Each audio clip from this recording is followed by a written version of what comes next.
Hola qué gusto darles la bienvenida a quienes nos escuchan a un nuevo análisis a fondo. Hoy tenemos una misión bastante fascinante por delante. Así es, vamos a desmenuzar un documento médico súper específico, pero de verdad muy revelador. Exacto, se llama, y cito, Evaluación de la acotiamida para el tratamiento de la dispepsia funcional.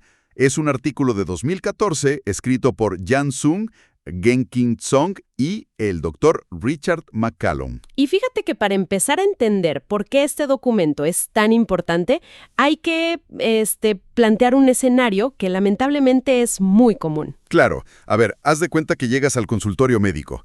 Tienes un dolor de estómago constante, de esos que no te dejan en paz. Sí, esa sensación horrible. Y, te sientes a reventar después de comer apenas, no sé, 2 o 3 bocados. Entonces pasas por 1000 exámenes, endoscopías, análisis de sangre, de todo. Te hacen pasar por todo el protocolo. Y al final, el doctor revisa los resultados, te mira fijamente y te dice, físicamente tu estómago está en perfectas condiciones. Que es, digamos, la peor noticia que le puedes dar a alguien que se siente pésimo, ¿no? Totalmente, porque el dolor sigue ahí.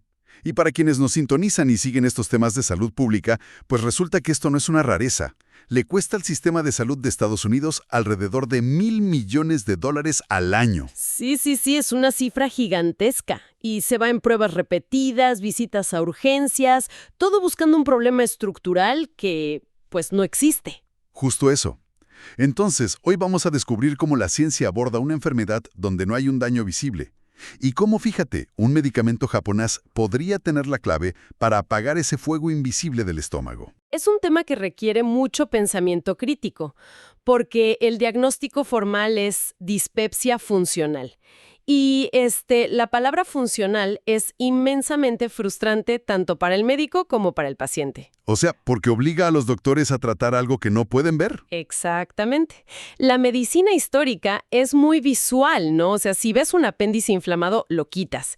Si ves una úlcera, la tratas. Claro, es reparar la pieza rota. Ándale, pero aquí nos enfrentamos a tratar patrones de síntomas. Tienes que confiar en que la anatomía está perfecta, pero la fisiología simplemente está fallando. A ver, creo que tengo una analogía para esto. Es como cuando llevas tu coche al mecánico porque el motor hace un ruido terrible. O sea, el volante vibra descontrolado. Sí, una falla obvia al manejar. Pero luego el mecánico lo conecta a la computadora de diagnóstico y la pantalla dice que todo está al 100%. O sea, las bujías nuevas, el aceite limpio, la estructura intacta. Justo así. El problema es que el coche existe, la falla existe en la función diaria, pero la estructura está bien.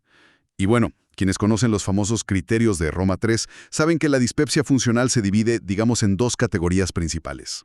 Así es, no es un solo tipo de malestar. Exacto. Por un lado está el síndrome de dolor epigástrico, que es este dolor y ardor constante, y por el otro el síndrome de malestar postprandial. Que es básicamente la saciedad temprana, esa pesadez tremenda después de comer. Y, a ver, tu analogía del mecánico es perfecta, pero añade una capa extra de complicación, porque en la vida real el paciente siente que le están diciendo que está loco. Uy, sí, que todo está en su cabeza, ¿no? Exacto, y no es así, es un trastorno multifactorial, o sea, no hay un solo cable desconectado.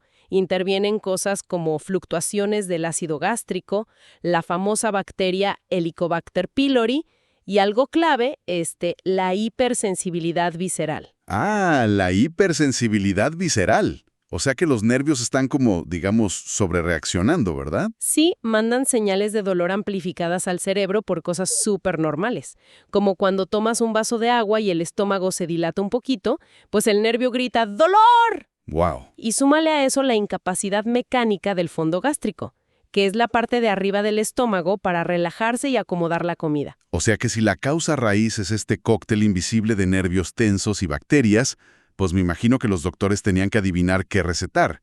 Y la verdad, esta prueba y error nos lleva a un escenario médico bastante, oscuro. Sí, bastante preocupante. El documento que estamos analizando describe lo que, podríamos llamar el cementerio de los tratamientos pasados. Ándale, un cementerio. Porque, a ver, el tratamiento tradicional dependía del síntoma. Para el dolor daban inhibidores de la bomba de protones, como el omeprazol. Y para la saciedad temprana daban fármacos procinéticos. Exacto, para forzar al estómago a vaciarse más rápido. Pero, los costos ocultos de estas terapias a largo plazo son altísimos. Claro. Por ejemplo, los inhibidores de ácido, si los tomas por años, pueden causar infecciones severas por Clostridium difficile, falta de magnesio y hasta, fíjate, baja densidad ósea. Y eso solo con los inhibidores, porque cuando llegamos a los procinéticos tradicionales, o sea, es aterrador. Es casi una tragedia farmacológica. Sí, literal. Hablan de la metoclopramida que causaba intolerancia en el 40% de los pacientes. Pero lo peor no era eso, sino que cruzaba la barrera hematoencefálica. Sí, entraba directo al cerebro. Y causaba efectos secundarios neurológicos severos. A ver, un momento. Vamos a analizar esto con cuidado.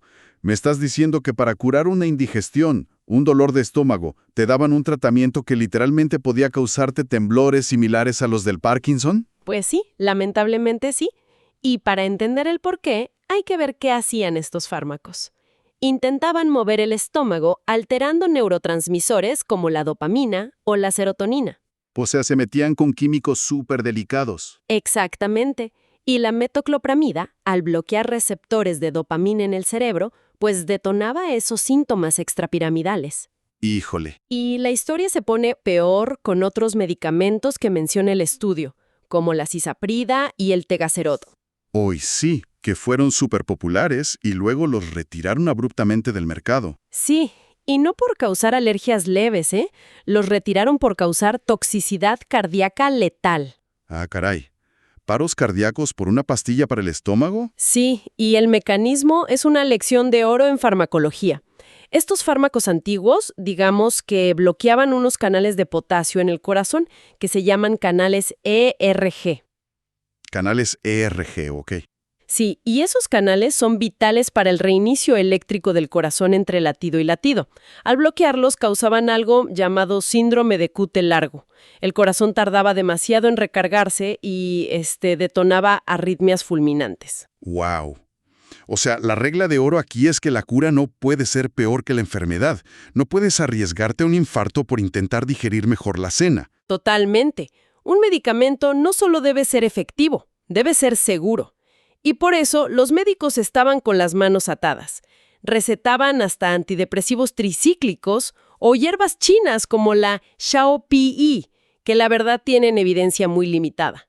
Pues sí, era pura desesperación. Era urgente un enfoque completamente nuevo.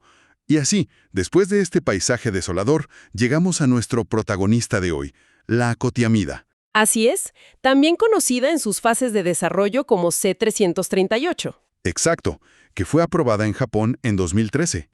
Y se convirtió en el primer tratamiento del mundo diseñado específicamente para la dispepsia funcional bajo estos estrictos criterios de Roma III que mencionamos. Y la gran innovación de la acotiamida radica en lo que no hace. Aprendieron la lección. Claro, esquivaron las balas del pasado. Exacto. No tiene afinidad por los receptores de dopamina, así que adiós al riesgo de Parkinson de la metoclopramida. Y tampoco se mete con la serotonina, evitando el desastre cardíaco de la cisaprida. Entonces, a ver, ¿qué es lo que sí hace? Porque el mecanismo de acción que describe el documento parece un poco, digamos, un trabalenguas bioquímico. Sí, un poco, pero te explico. Básicamente se enfoca en potenciar la acetilcolina en las paredes del estómago. Ok. Y lo hace inhibiendo una enzima llamada acetilcolinesterasa y bloqueando los autorreceptores muscarínicos M1 y M2. A ver, para aterrizar esta bioquímica tan compleja, déjame ver si lo entiendo con una analogía de la vida diaria. Pensemos en la acetilcolina como, mensajes de texto que el cerebro le manda al estómago. Me gusta para dónde vas. Y el mensaje dice, relájate y haz espacio para la comida. Pero la enzima esa, la acetilcolinesterasa, es como un filtro de spam demasiado agresivo. Claro, que borra los mensajes antes de que el estómago los lea. Ándale.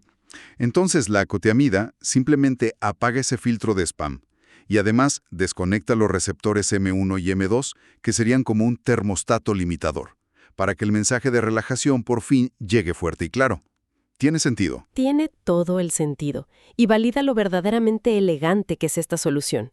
No estás inyectando un químico agresivo para forzar contracciones. Sí. Es solo dejar que tu propio cuerpo se comunique bien. Exacto. Y además hay que destacar su perfil de seguridad metabólica. No se procesa a través de las famosas enzimas del hígado que causan interacciones con otros fármacos. Ah, no choca con otras medicinas. Casi nada. Se metaboliza por algo llamado conjugación de glucurónido. Básicamente el cuerpo le pega una molécula de azúcar al fármaco para desecharlo por los riñones de forma muy limpia. ¡Órale! Y lo más importante para la tranquilidad de todos, demostró tener cero afinidad por el canal cardíaco ERG, cero riesgo de prolongación del intervalo QT. O sea, por fin una llave maestra que solo abre la puerta del estómago y no se mete con el corazón ni el cerebro. Pero hay un dato curioso aquí sobre cómo se debe tomar, ¿no? Sí, la farmacocinética. Y esto demuestra lo vital que es el momento exacto de la medicación. Exacto, porque los estudios revelan que si te tomas la pastilla con comida o en ayunas, la absorción cambia radicalmente. Si la tomas con comida, la absorción cae muchísimo. Por eso la recomendación estricta es administrarla antes de las comidas. Claro, para que cuando llegue la comida el filtro de spam ya esté apagado y el estómago listo. Ahora, todo esto suena espectacular, o sea, en tubos de ensayo y ratonas de laboratorio es una maravilla. Sí, la teoría es perfecta. Pero, ¿qué pasa cuando pones este fármaco a prueba en cientos de humanos que sufren de indigestión real? Y es ahí donde entramos a los datos duros y la famosa batalla contra el efecto placebo. Y los datos son fascinantes. En los ensayos clínicos de fase 3 en Japón, evaluaron a 892 pacientes. O sea, una muestra bastante sólida. Bastante.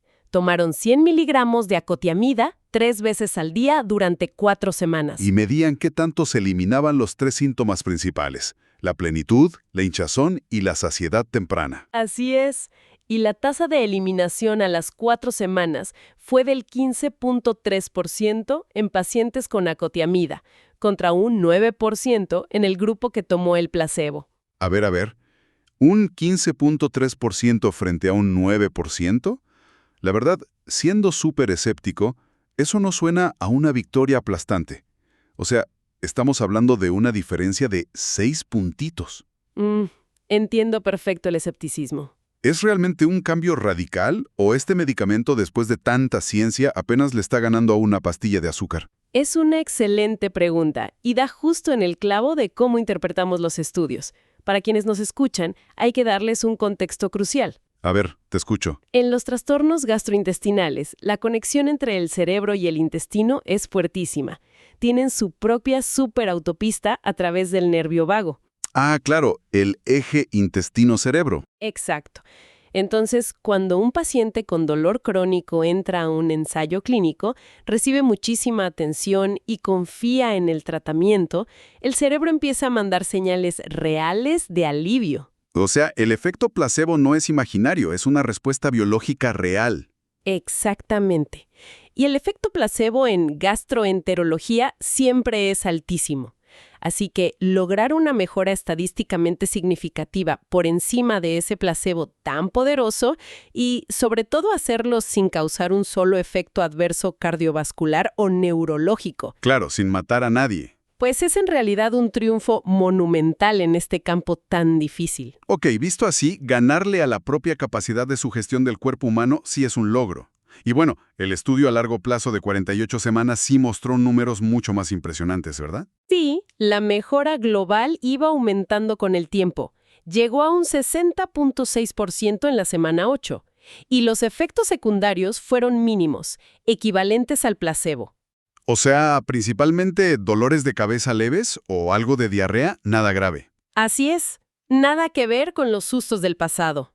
Pues entender esta fina línea entre la estadística pura y el alivio real de los síntomas nos lleva directamente a la conclusión del Dr. McCallum. En su sección de opinión experta, él habla sobre cómo debemos clasificar este medicamento y qué nos depara el futuro.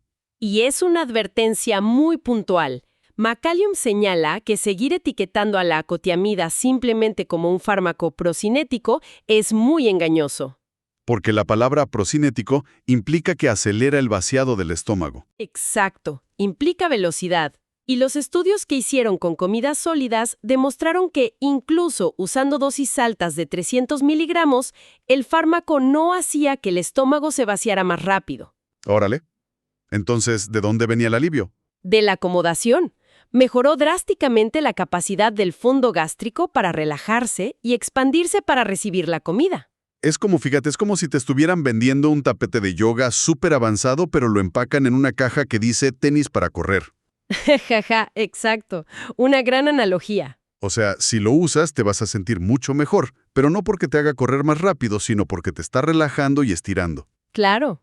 Si los médicos lo recetan esperando que el estómago corra, pues están perdiendo el verdadero beneficio, que es la relajación pura. Y por eso, McCallum sugiere que el futuro de la medicina gastrointestinal no es tratar la dispepsia en general, sino identificar un clúster de síntomas específico en cada persona. O sea, ser mucho más precisos. Sí. Y para nuestra audiencia que alguna vez ha sentido que minimizan su malestar digestivo, este nivel de detalle demuestra que la ciencia sí está validando lo que sienten. Están afinando la puntería hacia síntomas hiperespecíficos. Eso da mucha esperanza. Y destaca que en el futuro los médicos van a necesitar usar estudios gamagráficos, que son el estándar de oro con medicina nuclear. Para ver exactamente el vaciado real en tiempo real. Exactamente. Además, el análisis plantea otra teoría interesantísima, las propiedades panprocinéticas. Ah, sí, pan de todo, ¿no? Como a nivel general. La acetilcolina no solo está en el estómago, podría influir positivamente en el intestino delgado y en el colon. O sea, abriendo la puerta a tratar cosas como el síndrome del intestino irritable o el estreñimiento crónico severo. Así es, podría ser un alivio para todo el tracto digestivo utilizando el mismo principio de modulación suave. ¡Wow! De verdad es un cambio de paradigma total. Pues la verdad ha sido un viaje increíble. Recapitulemos rápidamente porque pasamos de entender una enfermedad invisible que volvía locos a los doctores, Pasando por ese oscuro cementerio de medicinas peligrosas, hasta llegar a la elegancia pura, a la bioquímica de la acotiamida. Un fármaco que literalmente hackea nuestros propios mensajes celulares de forma súper segura. es el triunfo de la precisión sobre la fuerza bruta. Definitivamente.